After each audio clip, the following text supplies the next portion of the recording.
There was one day that I just cracked. I'm not a good boy, I'm not a smart boy, I'm stupid. Leave me alone, I'm stupid. Please leave me. I literally screamed at her. Hello everyone and welcome back on the couch with Abby. Of course, I'm your host, Abby Debbie Taiwo. Honestly, I am so excited about this particular conversation and I cannot believe it's taken me this long to actually discuss this on the couch with Abby. So joining me on today's episode is a gentleman in his early 30s who embodies success and a passion for personal development. He's a senior manager within the financial services industry. He's not just crunching numbers behind a desk, he is breaking a sweat and enjoying the thrill of travel.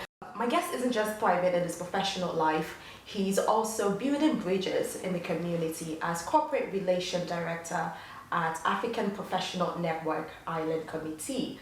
My guest today is none other than Yemi Ajamale. Welcome, Yemi. Thanks, man.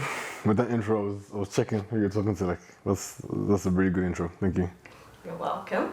Everyone tends to say that, so yeah, but it is your profile at the end of the day, isn't it? I guess, yeah. I was listening to it, I was like, damn. So welcome, Yemi, and thank you so much for coming on the couch with Abby today. So as you know, in November it was Men's Month, and I strongly felt that, with women, I mean, we have Women's Month in the month of March, and I feel like women are widely celebrated in the society, but with men we hardly get that, hence why we're here. So, obviously you're very well into, fitness and keeping fit basically. Can you tell us how that sort of fits into your mental health, how that rolls into it, how that makes you feel? Or because as a woman, right, we are very big into how we look, how we put ourselves together, so is that what sort of gives men confidence? So I mean, I can't speak for most men, but I know for me, like fitness for me is one of those. I don't know if you're familiar with the Pareto principle. It's like, 20% of your actions and your effort leads to 80% of your results. So I think fitness is one of those things. From the mental health aspect, I think at this point, most of us know now that your emotions are in your body. Yeah. Right? Like your brain will try to protect you from stress, like things that you're like helping you to move on from things quickly, but sometimes it stays in your body, and a lot of people get sick from harboring emotions in their body. Right. Yeah, so going to the gym is one of those things, right? From a confidence aspect, confidence from fitness, it doesn't come in the way people think. It comes in like I think the best way I can describe it is, I think, so there's a guy called, I think it's Brian Tracy. Okay. And he was explaining that your brain is always looking for how to survive, right? How to navigate life, like what works, Right. how can I, so, and when you go into the gym, right? So when I started going to the gym, I was let's say I was on 10 kg dumbbells. And now, Wow. now I'm on like let's say 55 is the biggest in the gym. That's what I'm doing now, right? Wow. Yeah, but obviously that took 10 years. So if you're someone that's doing that and you're watching yourself go from 10 to 20 to 30 to 40, your brain is paying attention to that, wow, yeah, like if I pay attention to something, if I put my effort into something, I can actually improve, I can get stronger. Yeah. So when you have that confidence, because you've done that to yourself, you're likely to take that to other areas. Your brain is going to translate that to other areas. We've done this, we were successful at this, I can also do it at this. So it's the kind of confidence that you can't teach people. That's why a lot of people it's not that they're addicted to the gym, they're addicted to progress and the gains that they're getting from it. So yeah, it's really good for confidence, like just seeing how strong you can get and what you can do. Obviously the discipline required, going to bed on time, eating the right foods, that kind of thing. So yeah. I've actually never thought of it that way, the way you've mentioned it. So can you tell us how that sort of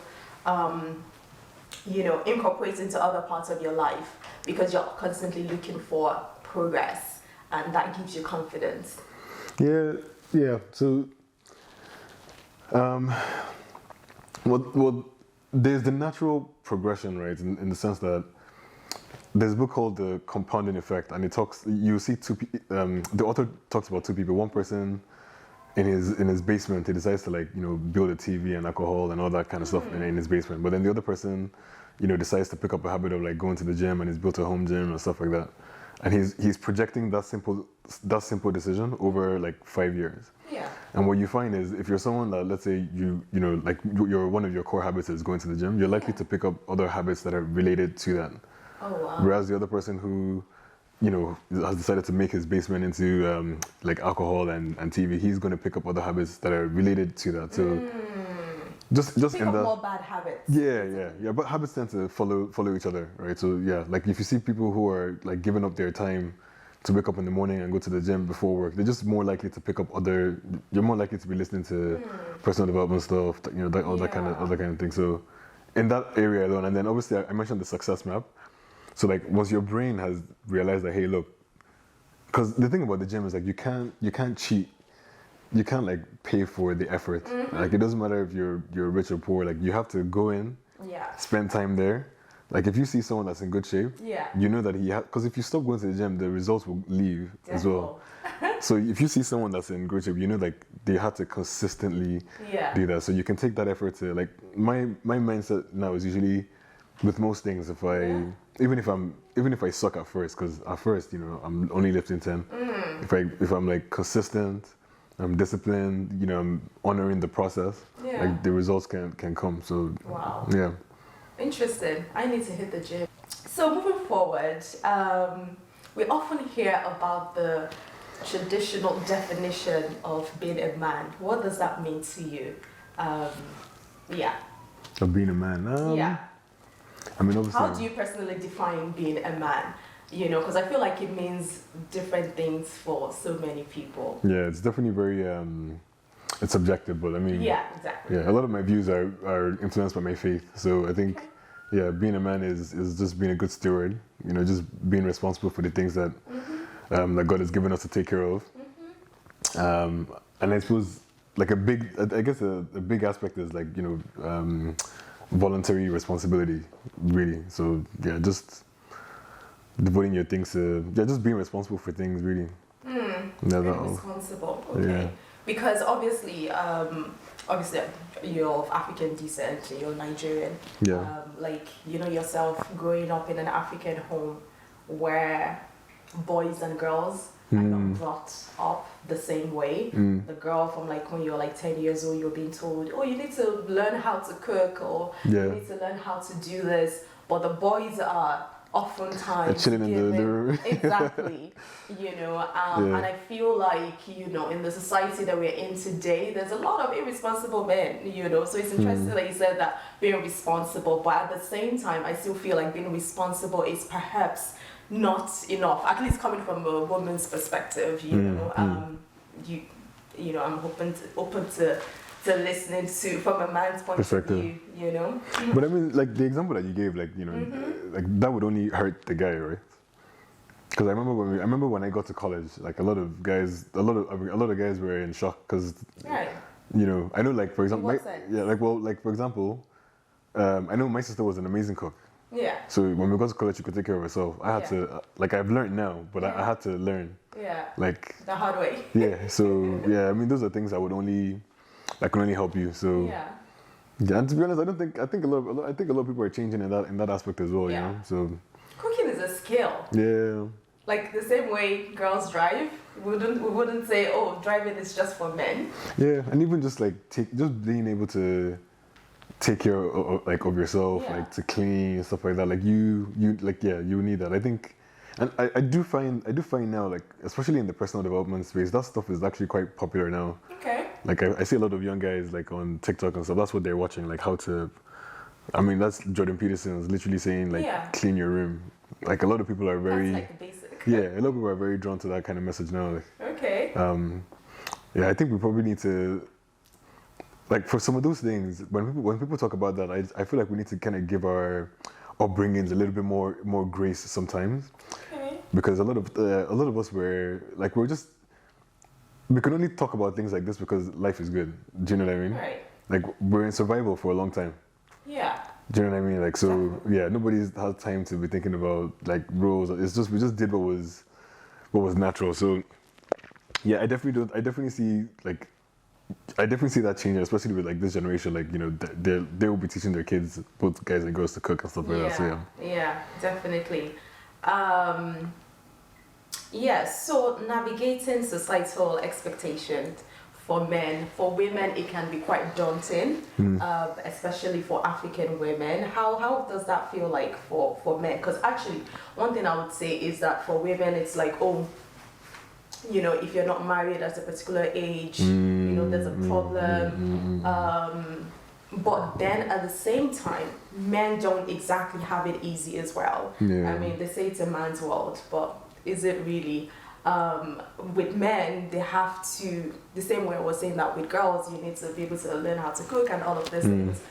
With men as well, like you're early on, I would say maybe even like in your early 20s, like immediately after college, it's like, okay, what's going on in regards to jobs? You know, you're going to, they're telling you, you're going to be someone's husband, you're going to, you basically need to be able to hold your own. What do you think of that? From a man's perspective. Yeah, it's, I mean, yeah, for a lot of guys, it's definitely a pressure. And you definitely see, like guys go, no, honestly, that, like, it is, I actually didn't think about it that way, the way you just said it, but yeah, it is pressure. And you definitely see, I think that's why you see like a lot of guys when they're getting towards that, maybe like 27 to like 32. Yeah. It's very popular now that you just see a lot of guys in kind of crisis, you know. Yeah, you see that because it's just, it's like, oh, all of a sudden now I'm responsible for this. My life isn't where it should be. I don't have this. I don't have, you know, I'm on Instagram. I'm seeing these other guys with this. So, yeah, there's a lot of pressure for guys out there. Like, what was it like for you? Yeah, I mean, it was, well, I'd say I'm quite fortunate, you know, for myself because I went to church and I went to JCD in Redeem, so I had a lot of very positive like role models.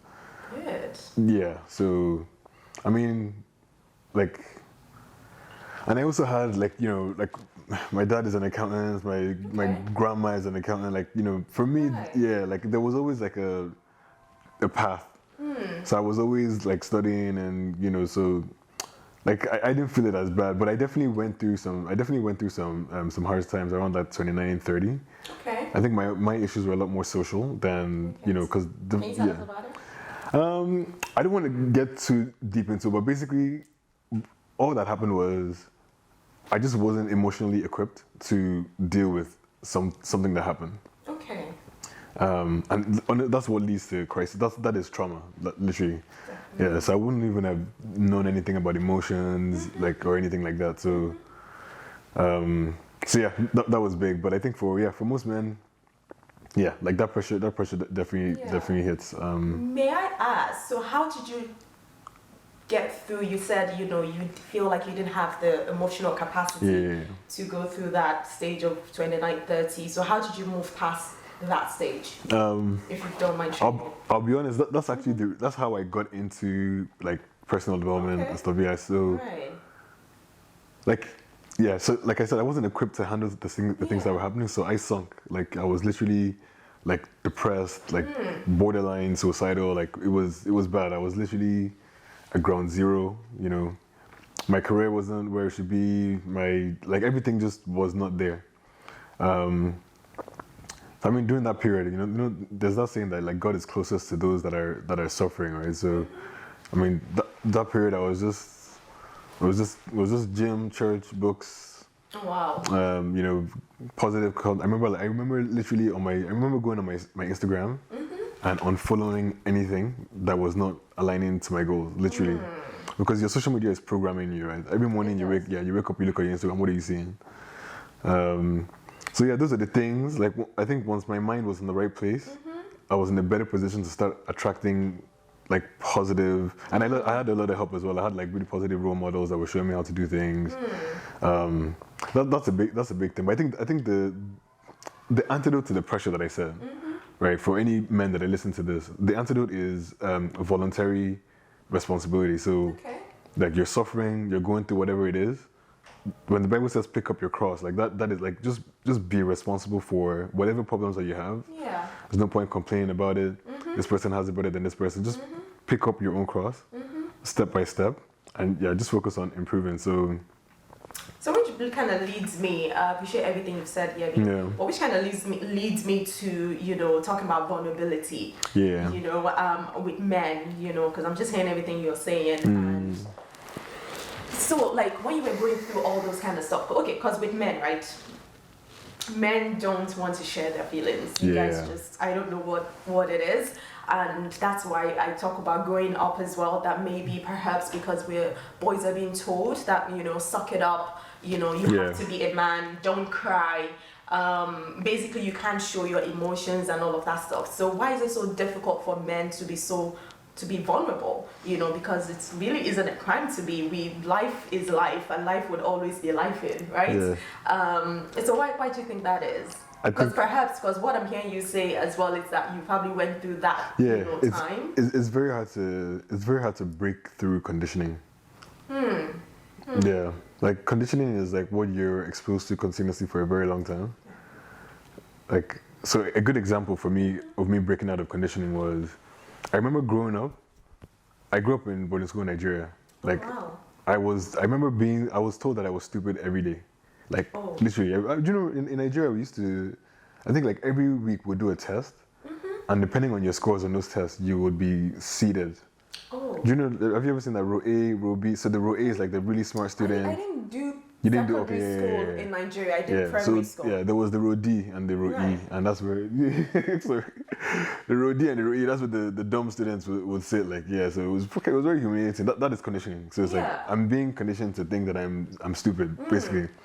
And I mean, my parents would pay for lesson teachers, and lesson teachers would come home to tell me that I'm stupid again. Do you understand? Like, it was a very tough message to get. And if you hear that every day, exactly, that will do something to you. That's exactly. And to be honest, it's not that I'm blaming them. Like, I know, like as a kid, I had a lot of energy, a lot of passion. So I was like, if you're a teacher and you're not emotionally aware, it is hard to tell the difference between a naughty and a dumb child versus a child that's just like highly passionate, right? So, I definitely had that condition for a long time, and it broke because of one teacher. Her name was Auntie Kendi. It was in GSS 2. Right. She was just GSS 1. She was just watching me. I didn't know. Like, she had been watching me for a while. She just took interest. Right. So one day she came to me and she was like, I know you're a smart boy. You're a good boy. You're just pretending. And I remember, like, when you said the conditioning is fighting back, the attention she was giving me felt very uncomfortable. She was like, it felt uncomfortable, yeah. There was one day that, I remember there was one day that like I just cracked. And I was like, I'm not a good boy, I'm not a smart boy, I'm stupid, leave me alone, I'm stupid, please leave me. I literally screamed at her. It's in the middle of class. And what age would you have been? Man, this is like maybe 10, 11. Oh wow. Yeah, because I started school quite early. So I remember she went back she literally stopped in the middle of the class. Like, a lot of attention was on me. She literally walked to her thing, and she came back. She came back with like a stack of papers. Okay. Like, the whole class has stopped now, and she's just putting them on my desk.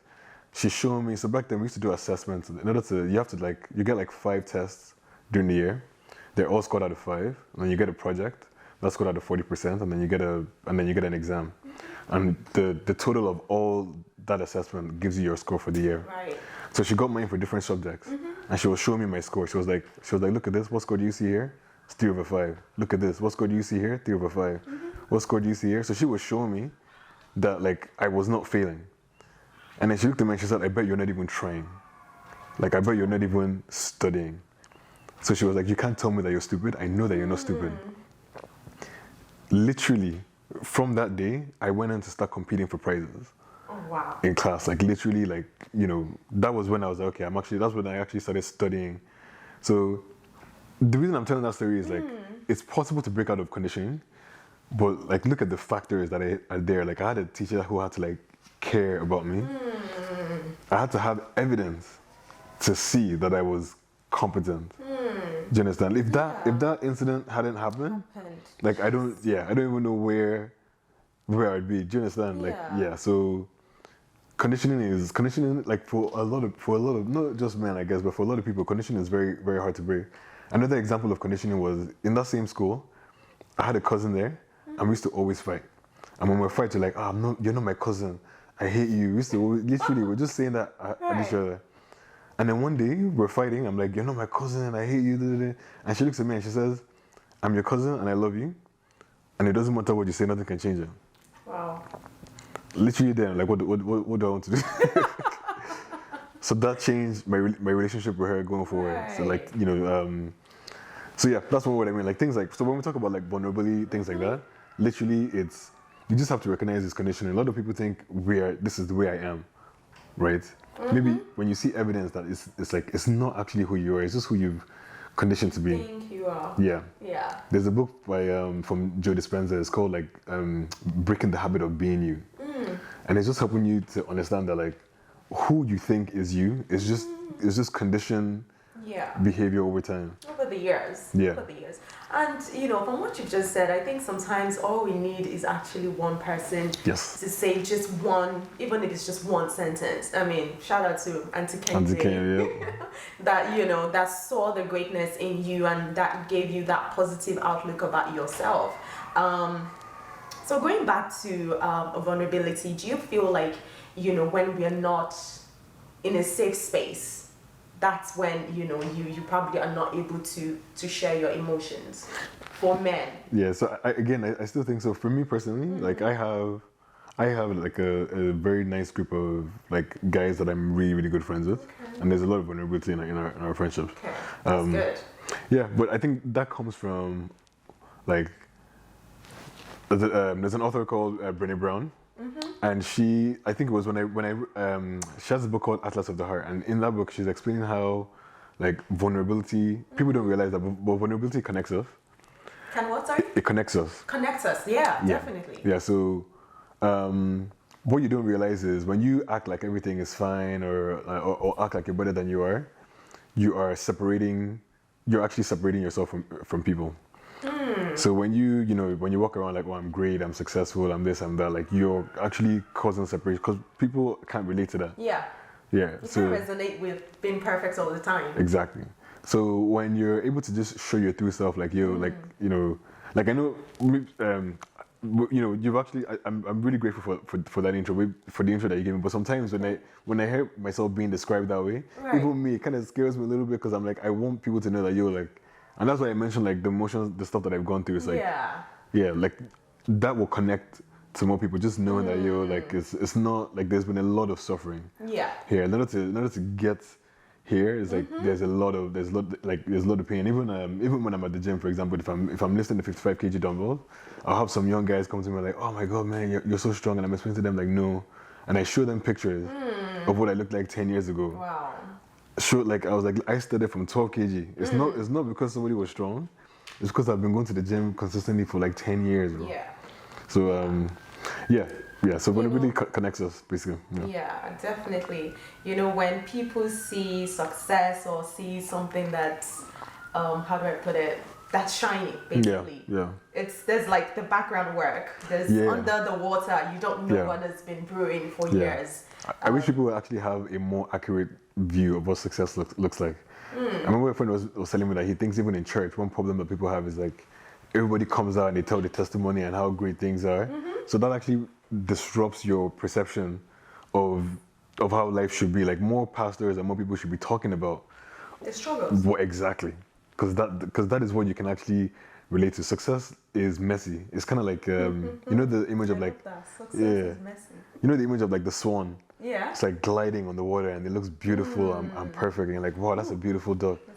Exactly. Underneath is a lot of success is messy. Right. You mentioned something about role model earlier. How did that shape who you are now? Because obviously not a lot of people are privileged to have that in their lives. Yeah.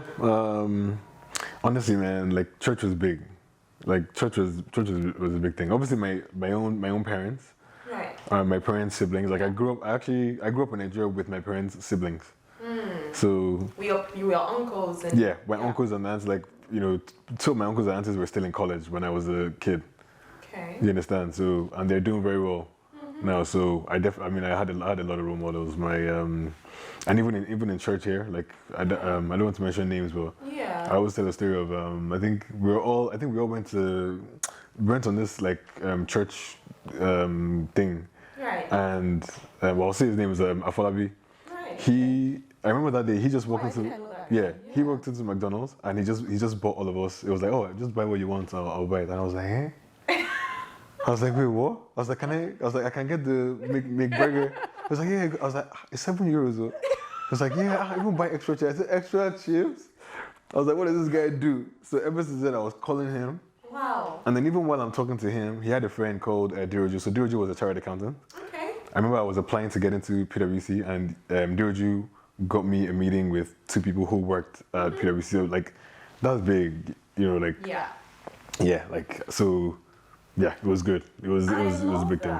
Because oftentimes I feel like women have a lot of that, like would have like mentors, but that men don't necessarily have that. Yeah. I personally, this is on a personal level now, I just feel like men don't have role models. They don't have, I feel like men don't pour into each other, if that makes sense. We would have like, and they don't necessarily even have to be like family, friends, or aunties or whatever, but like women pour into each other. I've seen that. I think it might just be strange for people to like, and this is what I was talking about conditioning. It might be strange for you to like, go to somebody and say, "Oh, I'd like you to be a mentor. I'd like to spend time with you. I'd like to know, what do you think about this?" It's definitely something we should normalize. Like, man, I have so many mentors. Like, To pay forward yourself as well. Yeah, exactly. Yeah. I try to help few people as well.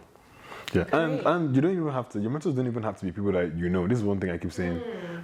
Like YouTube is huge. There are a lot of people that I follow on YouTube that like they don't know, but I'm their son. Like you know what I'm saying? Like you understand? There are people that I follow their messaging like religiously. Yeah. You know what I mean? And there are studies that show that it's like the people that you watch and you emulate. Like when you get into scenarios, you start to make decisions like they would make. So that's why I'm talking. That's why I say conditioning. It's like you're going on Instagram every day. Who are you looking at? Like, do you know what I mean? They're influencing you without you knowing. How often? That's why they call them influencers. Yeah. How often do you look at your phone? Like, just pick it up. How many times a day? That is entering. Your subconscious. Yeah, definitely. I love what you said about about that time in your life when you went on Instagram and unfollowed a lot of people. These days, sometimes I actually have people on mute where. I'm not going to unfollow them, but you just don't want to see. I don't want to see your stuff because I've seen that it just does not fit with where I am physically right now, and so what do they call it? Social media. I forgot the name. There's a thing they call like when you're actually trying to filter stuff on your social media. Because our human brains are not keeping up with technology. Pardon? So, because our human brains are not, they're not keeping up with technology. So you think, oh, like, watching, I watch who I hang out with, watch who I, talk to. You think that's all you need to do? But today, social media is where you are hanging out, really. So yeah. TikTok, Instagram, LinkedIn, all of these things. So many of them. Shifting gears a bit, let's talk about the dynamics of relationships. How do you see feminism influencing, men of today? The likes of Me Too movement. How does that? What shifts in like men's head when it comes to that? Or I don't know. Should I rephrase that question? No, I'm not really an expert. I try to talk about things I know, but the only thing I do know about feminism is that I found out recently that a lot of the issues with men suffering actually came as a result of feminism-led studies. Yeah. So in that sense, it's good. But yeah, we definitely need to highlight more like men suffering and men going through things. I definitely think. Yeah, I definitely think. I'm just trying to. I'm trying to think of what I'm trying to say. But yeah, I think my understanding from feminism so far is like they've highlighted, because if you look at like the patriarchy exactly as it is, that is actually part of what makes men suffer, right? Because that pressure of like a man should have this, a man should have that. That adds to a lot of the suffering. But yeah, that's as much as I can go into that particular topic. Okay, so in regards to let me give you examples. So I don't know. Let's say when, for example, you're on a date, right? And this conversation comes up a lot online. I see it, and I think it's so silly. Where it's like, oh, who's paying? Why does that have to be a question of who's paying for the date? or maybe perhaps you're in a relationship and the woman is more successful or earns more. Do you have any sort of stories around that? You can talk. I mean, there's a lot around this, but I definitely read. There's Scott Galway. He put up some material on this, and I like.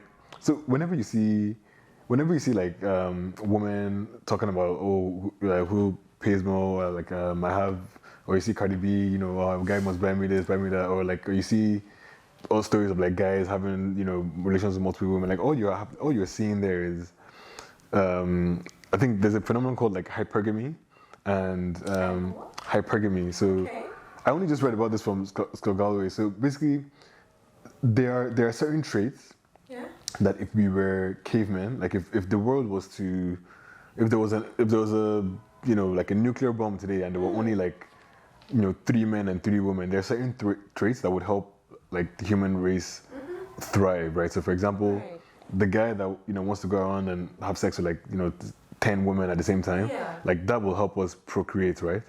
And a woman wanting to choose like the most successful guy, the guy that's going to pay for the day, the guy that's going to pay for this, that's going to help her take care of her kids. So his theory was that everything that because right now a lot of those behaviors will not help us survive today. It is expensive if you have multiple baby mamas around, right? There's not an optimal way to live into this. So it's like the more we get developed, like the more consciousness rises, the less some of those traits kind of help us.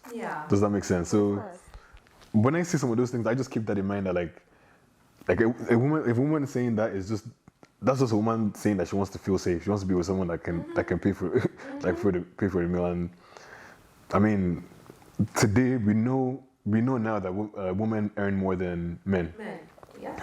Now, so maybe that's the thing where like I mean, the woman is not asking the guy to pay because she doesn't have money or because she can't afford the date, right? Maybe it's a case of I just want to be with someone that I know can take care of me and my kids. I think underneath that maybe that's where that's really coming from. It's just showing up in this way. So yeah, that's my thoughts on that. But I think at the end of the day, man, I would advise people to not follow. It's kind of like what we're talking about following, like when you're creating your social media. I don't see any of those. Oh wow. Yeah, I don't see like if any of you shouldn't you know what I mean? Like your relationships are created. They're co-created. So you have like a man and a woman, and they're creating the dynamic that they want. Do you know what I mean? Like there are girls who earn more than their husbands, and they're creating a dynamic that works for them. That's right. It is very unlikely that people who understand the nuances of your own relationships are the people that are having that debate on Twitter. Do you understand? The medicine that is meant for somebody else, it might not be your own headache. That's right. Do you understand? So that's the only thing I would say on that. Yeah, I can't judge anybody. But how do you feel about some men being insecure when they find themselves in that kind of situation? Yeah, listen, sometimes a guy might not have the money, man. Like, No, not saying no. I mean, there's no judgment towards men not earning as much money as their wives. But the sort of issue women would have is men being insecure around that. Do you understand what I mean? But then he goes like, sorry, now I'm going to refer to another book called Flow by Mihai. Right. You read a lot of books. I know. There's been a few. One of the things that he's describing is like if an animal is hungry, it will eat. Right. Like the gap between it's just going to eat. I'm hungry. I'm going to eat. But the reason why human beings have consciousness is because we can say I'm hungry, but I'm on a diet, so I don't want to eat. So we can have a goal that's greater than your immediate need to eat. That is how consciousness works. So I'm saying that even though we have, and that's why I'm saying like relationships are negotiated. So like a man can be aware that my wife earns more than me, and the wife can be aware of those things too. But they can choose to rise above that to create a dynamic that helps the relationship survive. Now it's going to be tough when she goes out and somebody is saying, my husband can't buy this. But you just really need to remember that like you can't take medicine for somebody else's headache. This is your own dynamic. This is your own relationship. And I think I suppose that's where people start making mistakes when they start listening to their friends or whatever is going on within, externally. Yeah, and that's conditioning too. Yeah, that's allowing other people to condition you. True. Yeah. True. So we're going to round up, but I wanted to ask a question. I don't think I asked this earlier. What are your thoughts, or shall I say, what are your experiences of when it comes to unmarried men, right? And unmarried women, they're not treated equally in the society. People would have more so respect for someone, a man who's not married. Do you have any sort of experiences that you can share with us? I don't know. See, me personally, I don't know if I would agree with that. Oh, And the reason, okay. the reason, I know, yeah. The reason I would say that is because, I mean, you even see, this is unofficial, but I definitely heard somebody say this. I definitely heard somebody say this on a podcast once. It was like, I think it's this podcast, How I Made My First 100 Million. All right, yeah. I think that's the name of How I Made My First Million, I think. And he's saying that he won't hire a man that's not married. Oh. Yeah. Okay. So that actually happens. Like, being married actually helps people's career, because he's saying he doesn't want. Actually, I think I heard something like I saw a clip similar to that I saw, on Instagram. yeah, exactly. Recently. Yeah. Yeah. So yeah. That a man feels like he's more responsible. If he's Exactly. responsible in the home front, Exactly, then, yeah. you know, he would also bring that attitude into the, you know. Yeah. So it definitely. I'm not saying that it's right, but it definitely helps. I think it helps your career. Right. I mean, yeah. I definitely think. I mean, I think so. I think, yeah. Because when I was listening to. So if you compare yourself and to a married man now, do you think they'll bring more, I don't know, more value and, you know, into their work? I would definitely say, like, you know, if, so me, as someone that's not married, I definitely think I have certain advantages in terms of, like, I can work late, I can, you know what I mean. So this is the part of my life that I think at every stage of life you use your advantages. Yeah. So now I can work late. Yeah, I can work late, and, you know, I can do what I can work some, you know, some weekends and stuff like that. But obviously, like, when I'm married, like, my strengths are going to change then now. So yeah, I don't know. It's a weird one, man. It's not something that I've really fleshed out and I really thought about properly. But it's interesting. But yeah, I mean, people are getting married later these days, so I don't know how that's going to affect. Then I definitely agree that people see marriage as a reflection of stability. Yeah. And responsibility. So yeah. Definitely. And last but not least, I wanted to talk about the father-son dynamics in the African home. Actually, I was at a poetry thing recently, and the guy was, you know, sort of incorporated this into his poem and was talking about the relationship, you know, he had with his father, which obviously isn't a great one. And I think I've actually often seen that with even my male friends that are from Nigeria. It's like when their father walks in, it's like kids just run to their room. It's like, I don't know, like their father is some kind of, I don't know. Yeah. Well, what do you think of that, or would you have any sort of experience? No, like this one is. I know that I am very privileged. Like I know that because, like, my relationship with my dad is like my best friend. Like, yeah, like we've gone on holidays together. Like, literally, I've gone to see my dad work. You know, he's a corporate facilitator.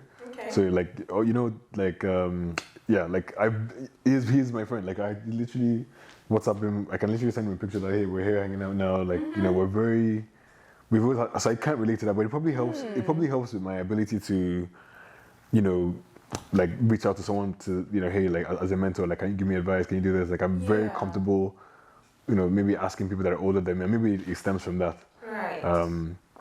But yeah. So you're able to build relationship with older men. Yeah, I'm thinking so, because I just didn't have that fear. You know, when people are saying that their dad walks in and they're running out of the living room, I didn't. Yeah, I'm happy my dad has walked in. Like, you know.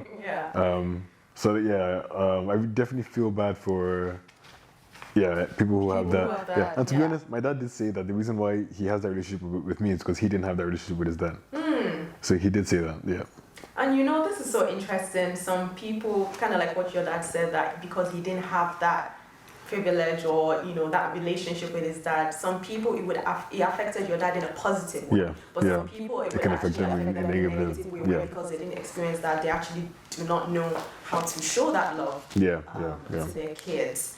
There was one story that I wanted to tell about because you're asking about programming. It's a guy that got like, well, I don't know if I'm going to tell on the episode, but it's this guy who like he thought he was stupid, but he got his the American SATs. Yeah. Yeah. So he got his result, and like he had like the perfect score. I think it's like 1800 or something. He had like a perfect score, and he saw his dad saw the score and he's like, son, like did you cheat? That was the first thing. Is that he said, no, I promise I didn't cheat. I went there and I did. He's like, but you didn't. I've never seen you get a score like this. Mm-hmm. So like, are you a genius and we just didn't know? They were like, yeah, like that's just the score that he got. Yeah. So that guy goes on to become like super successful. Wow. I think he was a part of something called Toastmasters. Okay. Now, later on, he gets the results of an audit. Okay. This is like I think like 10 years later. Mm-hmm. Right. So he got the SAT and he went to college and he became successful. Mm-hmm. So he gets a letter that says that in that particular year, Mm-hmm. there were about 5 results that were issued by accident. Oh. So his real score was that he failed. He actually failed his SATs. He finds that out 10 years later. That affected. Exactly. Because what happens, now he believes that he's a successful person, so his behavior completely changes. When he gets to college, he's moving like, I deserve to be here, I'm smart enough to be here. So that's what I was talking about in terms of conditioning and evidence. Human beings are very, very malleable. Like, you're not who you think you are. So yeah, that's the story that I wanted to tell. Yeah, I did. You actually recorded that, really. My question would be, so some people are not so lucky to have like someone, a figure that will actually let them know they are very, they have potential when they are little, when they are small. Yeah. So at what age is it like too late to hear someone tell you that? Or is there a way that even maybe you're 30, and to be honest, from 27 to 30 is like the deepest. That's what I'm saying. them. I've actually noticed that a lot of guys, like I get calls from guys like, can you advise? It's like, it's that age, 27 to 30. That was when I had my depression. Because that's when you're looking, you're looking around like, nobody, especially us, like, nobody taught us how to like, advance our careers and do this. Like, so yeah, that age is key. But like, what helped me is I listened to a podcast on cybernetics. Okay, the whole idea is that like our brains human beings are actually designed to improve. Like everything around us is designed to help us. That's why if you go to the gym today, within 2 weeks the amount of progress you will get is a lot, but then it will be harder to maintain. Do you know what I mean? There's studies of people who like, they've let them like they've literally. There was this girl that was like a proper drug addict, like her everything is messed up. And once she starts eating, going to the gym, within like 2 weeks, she's already getting better. So like it is not too late at any point, especially if you have the desire to go there. Your desires are not, I don't believe that your desires are given to you. I believe that God gives you your desires. So if you're acting on your desires, there's a saying from the alchemist that like the whole world will conspire to help you. So it's never too late, man. The fact that you're thinking of doing that thing, something put it in there, and you just have to honor that. And there's that saying that when people who honor their desires, they're doing God's work on earth. Because if everybody's pursuing their desires, pursuing why they're meant to be here, because if you think, what is the thing that is stopping you from not pursuing your desires, right? It's obviously how does the devil attack each of us? It's through lies in our own heads. There's a part from Paul in the Bible where he's talking about our weapons are like against our weapons are spiritual to use against strongholds. Yeah, and if you look at what is the stronghold, he actually says in the Bible, it's like strongholds in the mind. The Bible is literally saying that I'm giving you tools to fight against things that are in the mind. Why? Because it is only your own mind that will stop you from pursuing your desires. If you look at the story of Adam and Eve, God came and said, hey Adam, where you at? Because God was walking with Adam every day. Adam said, I realized that I was naked, okay, and I hid myself from you. And God is like, I knew that you were naked. Yeah. I always knew that you were naked. So it wasn't God that separated himself from Adam. It was Adam himself. And why did Adam do that? Because he ate an apple that gave him consciousness. Yeah. So he became aware of everything that is wrong with him, and he used that to disqualify himself. So That's deep. yeah, you can't. You're the only one that will disqualify yourself from any. There's no desire that you have now that's not possible. It is only you that can disqualify yourself. It is only you that can separate yourself from God, separate yourself from your desire, through whatever belief that you have. Obama himself doesn't think he is who you think he is. He is aware of all his flaws and everything that's wrong with him. So yeah. No worries, yo. What was I gonna say? Because you mentioned that the whole that age range, 27 to 30. I think there's just something magical about that age range. Yeah. You know, because even for myself, I literally had like but mine was just before I turned 30. Yeah. Literally like few months, the same year I was about to turn 30. It's like something just shifted in my brain where it was like, I don't know, this panic really. Yeah. I'm about to turn 30. Yeah. I've not done this, I've not done that. Yeah. And you just sort of fall into like some kind of depression. I literally said it like I was borderline suicidal. Like it was like something happened to me around that age that just made me look around and I just wasn't where like I wanted to be. Like yeah. But what I learned from that period is that feeling, it's not there. That feeling is there for a reason. You wouldn't have that feeling if you were not capable of doing more. Does that make sense? Yeah. If you didn't know that you were made for more, you just wouldn't. You would be fine with your life as it is. Some people don't have that. Yeah. Do you know what I mean? But yeah, I mean, it's not necessarily about your goals. It could be things that you don't even have control over. Yeah. Do you understand what I mean? Yeah. How do you work through that? Because at least when it's like, oh, I want to be XYZ in my career, or I want to do this, you know, with my creativity, then you have the power to put in the work. But then when it comes from like societal expectations and you're not fulfilling that. Yeah, like, and for me, this is where, like, you know, I get a lot of comfort from my faith. From my faith. Okay, from your faith, yeah. Yeah, like I genuinely believe that everything is happening in my favor. You know what I mean? So even this morning, like you know the way you were like a bit, you weren't sure. Like I was late. Obviously, I was late. Everything was. I was like, this is still going to work out. Yeah. Do you know what I mean? So yeah, a lot of things are not in your control, but like God uses anything. So I know that message won't help. It won't help people who aren't Christian. Yeah, who don't have that faith. So you know what? Maybe that should be the question for people who don't have faith, because obviously it's not a lot of it's not everyone that's a Christian or that have some faith in a higher power. So what would you say to someone who don't have anything to believe in? I'll tell them to go read The Alchemist. It's not a Christian book, but the message is the same. The book is about Santiago. Like that book is actually that's my number one book. Right. The Alchemist. And in that book it actually says there that I can't remember the exact saying, but basically the whole world will conspire to help you achieve a dream, because dreams don't come from here. It doesn't come from the physical world. So when you choose to honor it, the whole world will conspire to help you. Amen. Amen.